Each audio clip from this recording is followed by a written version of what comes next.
But என்னதான் இருந்தாலும் செவ்வாயின் பார்வை வந்து ராகுக்கு இருக்கிறனால, ராகு 7ஆம் இடத்துல இருக்கிறனால குடும்பத்தில் சிறு சிறு தொந்தரவுகள், கருத்து வேறுபாடுகள், ஆர்கியூமெண்ட்ஸ் அதெல்லாம் வரக்கூடிய அமைப்புகள் இருக்குது. அதை நீங்கள் கொஞ்சம் அவாய்ட் பண்ணிக்கணும். ஒரு இதில் கமிட் ஆகுறதோ, இமெயில் ஒரு முக்கியமான இமெயில் பண்ணுறதோ இதெல்லாமே கொஞ்சம் கேர்ஃபுல்லாக நம்ம பண்ணணும். இல்லைன்னா மிஸ்கம்யூனிகேஷன் ஆகக்கூடிய அமைப்புகள், தேவையில்லாமல் நம்ம வந்து ஒரு தவறான ஒரு பேர் வாங்கக்கூடிய அமைப்புகள்லாம் கொடுத்துருவார் அப்படிங்கிறத நீங்கள் கவனத்தில் கொள்ள வேண்டும். 2025 நவம்பர் மாதம் சிம்மராசிக்காரர்களுக்கு இந்த அஷ்டமசனியின் நடுவில் பாலைவனத்தில் ரோஜாவனம் வர ஓரளவுக்கு நல்ல விஷயங்கள் நடக்கக்கூடிய அமைப்புகள், குறிப்பாக செகண்ட் வீக் அப்புறம் வரக்கூடிய அமைப்புகள் பரிபூர்ணமாக உண்டு. வணக்கம் கிரக ரகசியம் சேனல் நேர்களே, நான் உங்கள் அன்பான சயின்டிஃபிக் வேதிக் அஸ்ட்ராலஜர் அஸ்ட்ராலஜி பேசுகிறேன்.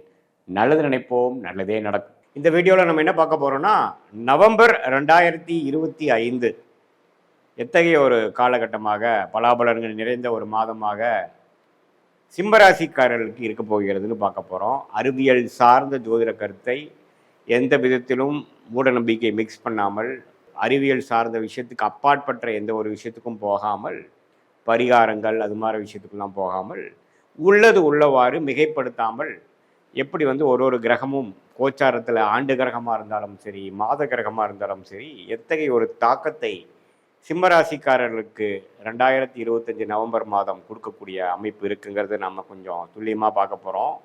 இப்போ பாருங்கள், சிம்மராசிக்காரர்களுக்கு ஆண்டு கிரகம் என்று சொல்லப்படுகிற சனி அஷ்டம சனியாக நீடித்து இருக்கிறார். கடந்த 5 மாதமாக அஷ்டம சனியால் பாதிக்கப்பட்ட சிம்மராசிக்காரர்களுக்கு நவம்பர் மாதமும் அதே கண்டினியூ ஆகுது.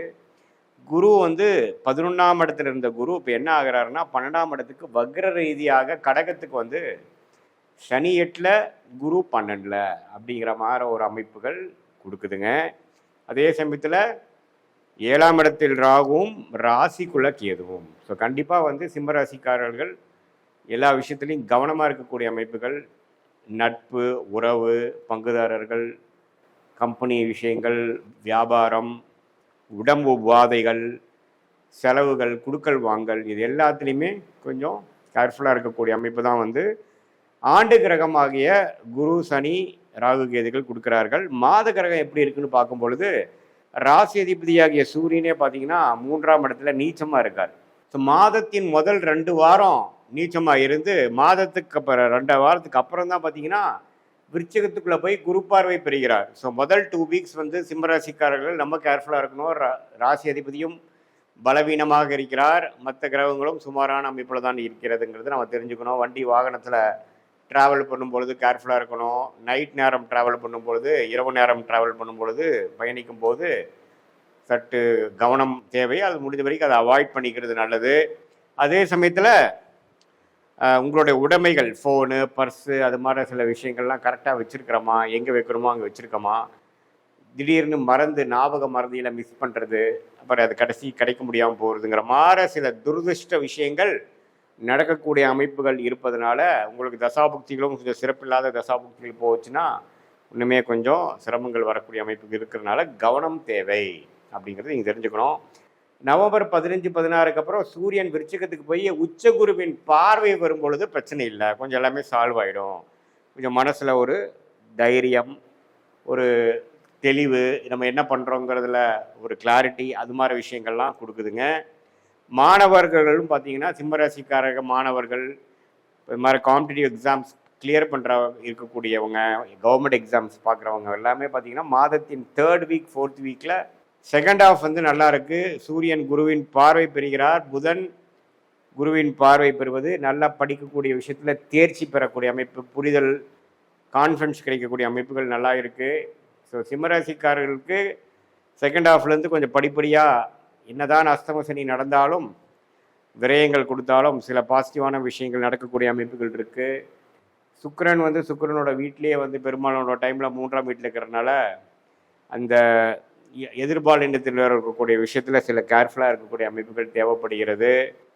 அதே சமயத்தில் உங்களுக்கு ராஜயோகாதிபதியாகிய செவ்வாய் வந்து 4ஆம் இடத்துல உச்சம் பெறுகிறார். ஸோ வீடு, இடம் சார்ந்த விஷயங்கள் நன்மையாக நடக்கக்கூடிய அமைப்பு. ஒரு இடம் வாங்குறது, ஒரு பூமி வாங்குறது, நம்ம நாளாக இன்வெஸ்ட் பண்ணிட்டு இருந்தவங்களுக்கு வந்து ஒரு சொத்து அமையிறது, அதெல்லாம் வந்து அருமையான ஒரு வாய்ப்புகளை கொடுக்கக்கூடிய ஒரு மாதமாக 2025 நவம்பர் மாதம் சிம்மராசிக்காரர்களுக்கு இந்த அஷ்டம சனியின் நடுவில் பாலைவனத்தில் ரோஜா வனம் வர ஓரளவுக்கு நல்ல விஷயங்கள் நடக்கக்கூடிய அமைப்புகள், குறிப்பாக செகண்ட் வீக் அப்புறம் வரக்கூடிய அமைப்புகள் பரிபூர்ணமாக உண்டு.